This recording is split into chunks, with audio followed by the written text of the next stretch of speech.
Hello നമസ്കാരം. Big boss Malayalam season 7 നമുക്ക് live അപ്ഡേറ്റിലേക്ക് പോകാം. ലൈവിൽ നമ്മുടെ ഷാനവാസും ഷിയാസും കൂടിയിട്ട് അനുമോളെ ഇട്ട് കളിയാക്കുമായിരുന്നു. പൊക്കത്തിൻ്റെ കാര്യമൊക്കെ പറഞ്ഞാണ് അനുമോളെ കളിയാക്കുന്നത്. അതായത് ഷിയാസിനും ഷാനവാസിനും ഒക്കെ അനുമോളെ നന്നായിട്ട് അറിയാം. ഇവിടെ നമ്മുടെ ഷിയാസ് അനുമോളുടെ അടുത്ത് പറയുവാണ്, നിനക്ക് പൊക്കം കൂടി തന്നു കഴിഞ്ഞാൽ എന്താണ് പ്രശ്നം എന്നറിയാവോ? ഈ കുതിരയ്ക്ക് കൊമ്പ് കൊടുത്താൽ എന്താണെന്ന് കാര്യം എന്നറിയോ? അതാണെങ്കിൽ ഒരു പവർഫുൾ ആയിട്ടുള്ളൊരു ജീവിയാണ് നമ്മുടെ കുതിര. അതിന് ഈ കൊമ്പ് കൂടെ കിട്ടിക്കഴിഞ്ഞാൽ അത് കൂടുതൽ പവർഫുൾ ആകും, പിന്നെ കൂടുതൽ അത് പ്രശ്നങ്ങൾ ഉണ്ടാക്കും. അതുപോലെയാണ് നിനക്ക് ഓൾറെഡി കഴിവുണ്ട്, സൗന്ദര്യമൊക്കെ ഉണ്ട്.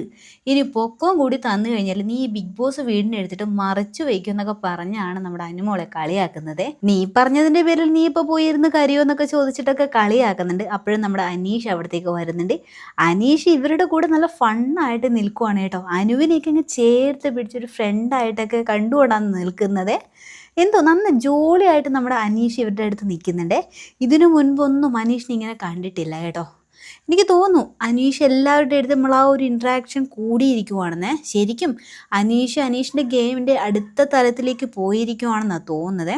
അങ്ങനെ ലൈവിൽ നമ്മുടെ അനീഷ്, ഷാനവാസ്, അനുമോളൊക്കെ തമ്മിൽ ഇങ്ങനെ ഫണ്ണായിട്ട് സംസാരിച്ചുകൊണ്ടിരിക്കുന്ന കാഴ്ചയാണ് കാണാൻ പറ്റുന്നത്.